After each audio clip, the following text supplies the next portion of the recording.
In this video, we're going to talk about how you overleveled your favorite hero and what you can do to fix it. It's only a game. Why you have to be mad? What is up, heroes of Dominion? My name is Charlie. This is Hero Wars Central, and in today's video, I want to discuss a high-end slash end-game concept called the sweet spot. There's a lot of other names that it has been called in the past, but I want to talk about what it is, and why it's bad for the game, and then how to fix it if you've already ruined your chances at hitting that sweet spot.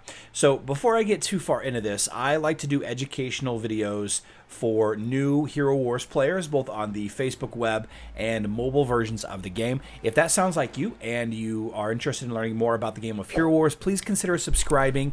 Leave a comment down below if you have a question about the game, or reach out to us on Discord. You can always check out herowarscentral.com. Lots of great information there, as well as a link to my Discord. And if you find this video informational, if you find it helpful, please consider leaving a like, as it will help get my videos in front of other new players just like yourself. So what do I mean when I talk about the sweet spot? Well, first, let me give you an example of a situation, a real situation at in-game. And the sweet spot is something that is for in-game players, those players that have several maxed out heroes that are, constantly fighting in the upper tiers of, the top 5, top 10 in arena, the gold league, the high tier cross server fighting on mobile. The sweet spot is the idea that you don't level a hero past a certain point. And the real question is why would you do that? Why wouldn't you just level up your heroes? Well, let me give you an example on screen now. So I'm going to show you two fights. And you'll notice right out of the gate two things. First of all, this is a mirror match, or a fight where both teams are using the same heroes. If your server is full of Kark teams, for example, if your server is full of Twins teams, if your server is full of, Daredevil crit teams, and you're constantly fighting basically yourself when you're going into the arena, what's happening is sometimes the weaker team, the team that is a lower level, a lower power level, lower development level, sometimes that team wins, which doesn't really make any sense. The team that has the most development in it and the most time and resources invested in it should be the winner, right? Well, first of all, we do know that the way that energy gain works in arena is based on a number of different factors, and I'll include a video describing hero energy at the end of this video. I'll remind you to take a look at it when we get close to the end.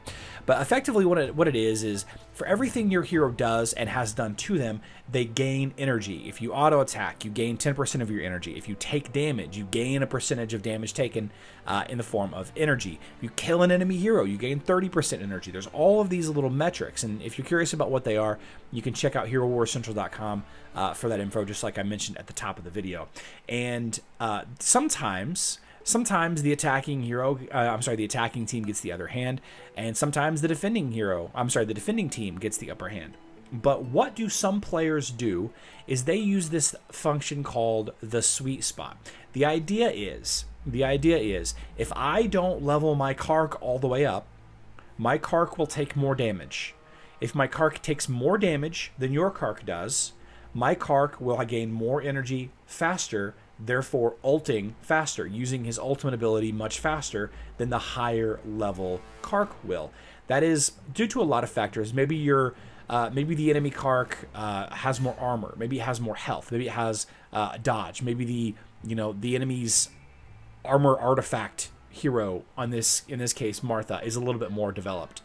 If your hero, your Kark, can take more damage faster than the enemy's Kark while staying alive, just from the basic attacks, then you can fire off your ultimate ability faster than they can, therefore doing more damage quicker to the higher tier team than they can to you.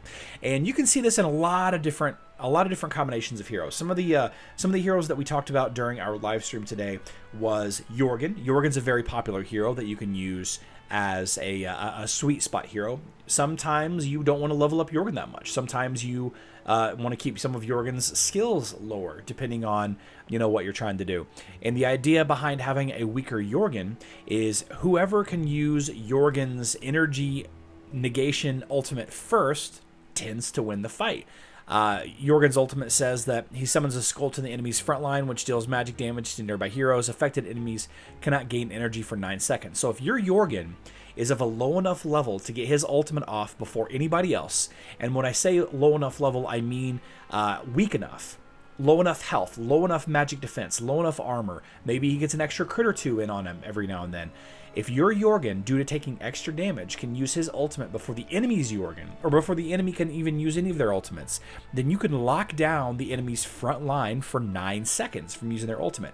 And if you're going up against an enemy Kark team, if you're going up against an enemy Galahad, Luther, Cleaver, maybe you're going up against a team that's using an Andvari or a Krista as a tank, any of those frontline heroes that are crucial to dealing damage are locked out of their ultimate ability for 9 seconds. So you can see that this could be a viable tactic. Is it the best tactic? I am not convinced. One other example that was touched on that is commonly talked about is the Titan Nova. Now, Nova uses this ability that will stun a lot of enemy Titans, and the idea behind keeping Nova at the sweet spot is that her ultimate, her stun, will fire off quicker than the enemy's ultimates will, therefore locking them out of the fight for a little bit longer. And so you can see, through manipulation of energy gain by, monitoring your team's health and armor and magic defense at a higher level, could be another level of strategy that you could add into the game. Now, ultimately, is it effective? I think some of the time it is, but some of the time it isn't. Say you're not going up against the mirror match. Say you're going up against the team that you're going to beat handily anyway. There's a lot of factors that go into it. A lot of factors. But this is a game of strategy, after all. Rock, paper, scissors is a game of strategy. And the point of this video, the third point of this video that I wanted to make, is what can you do if you've already maxed out a hero? So we've already talked about a couple of different ways in which the sweet spot works in your favor. And we mentioned Kark, we mentioned Jorgen, Martha, other healers, any hero that has an impactful ability, a highly impactful ability. Take Kai in a Kark team. If your Kai has a chance to knock up the enemy before the enemy Kai does, that's a huge advantage on your side, because Kai has a lot of vampirism. Kai's knockup triggers Kark's Sky Tentacles ability. I never can remember the name of that ability for whatever reason.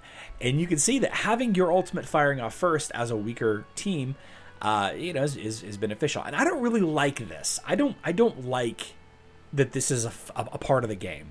I really don't, because it lets lower invested teams beat higher invested teams that they shouldn't be beating in some instances. Now, if it's a mirror match, it's a mirror match and it is what it is. But that shouldn't be the case. A team that is higher developed and is still utilizing proper team synergy should always win. So let's talk a little bit about what you can do if you've already maxed out Kark. And I'm going to continue to use Kark here as an example because Kark is my favorite hero. And, we've been talking about him since the very beginning.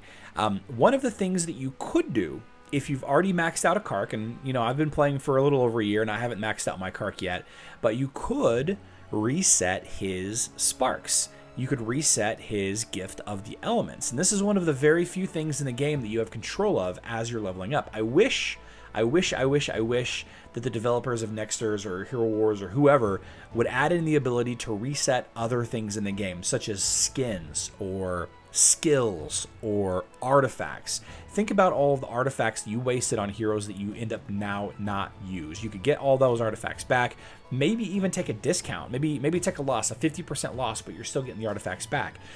You could return all of the gift of the elements back. Now, the way that the reset button works here is you get all of the sparks of power back used to invest the 30 points of the gift of the elements, and you lose the gold.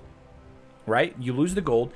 You get, let's see if I can pull this up real quick. So you get 65,000. I can't add. I'm looking at I'm sorry. I'm looking at the wrong notes. You get 65,000 sparks of power back, and you lose 7.9 million gold. And you'll never get that gold back, but at high levels you have plenty of gold.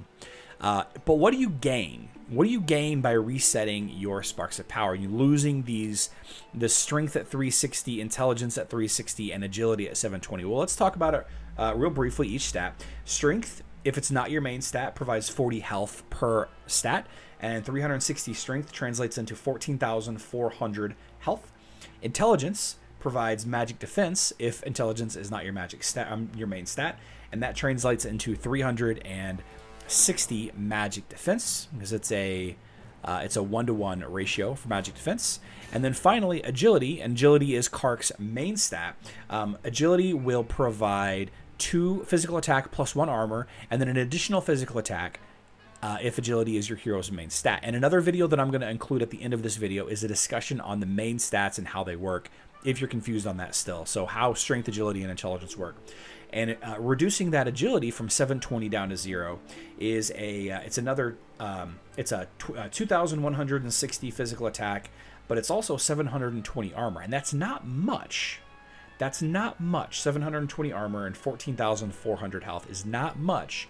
But what if that's just enough to guarantee that your Kark ultimates before the enemy Kark does? Then you win the fight. All you had to do is just reset the stat. And if you keep going up against if you keep going up against enemy teams that requires the full gift of the elements back leveled up, just spend the 8 million gold or whatever it is to re-level his gift of the elements back up to 30, and away you go. 8 million gold sounds like a lot to you new players, but once you've been playing for a couple of months, it's not that bad. It's actually pretty easy to collect 8 million gold over the course of a couple of days or a week once you're at max level. And the one final thing that I want to touch on, is the fact that there are not many sparks of power on mobile. There is I wouldn't say a finite cap, but there isn't enough sparks of power to go around for all 15 heroes on your team. So you could get strategic. You could choose 1 or 2 heroes in all 3 of your teams and choose to not level up their gift of the elements. And you can do that with the intention of giving yourself a little sweet spot advantage whenever you're going up against a similar enemy pack or a mirror match or whatever you want to call it. So I hope this video wasn't too mathy. I tried not to dip into it too much. I did try to include some annotations on screen, but I hope it made sense to you guys. What it really boils down to is that there's a lot of strategy in this game. This is one kind of way to come ahead whenever you're going up against certain higher tier teams of the same makeup as your own team. Just an interesting idea to consider. Maybe if you ever start a new account, maybe you'll keep this in mind. But with all that being said, like I did mention at the beginning of the video, I would love for you to click the like button if you found this video informational. I'm going to go ahead and show on screen 2 videos. First of all, a video describing how hero energy works, just so you can get a better idea of how it works, how it translates into that health and that armor that we talked about a little bit ago. And I also want to include the video discussing main stats. These are very important videos. These are very important things to understand for new players. Please take the time to watch the videos if you have the time to. If not, I completely understand. I love you all. Good luck in Dominion.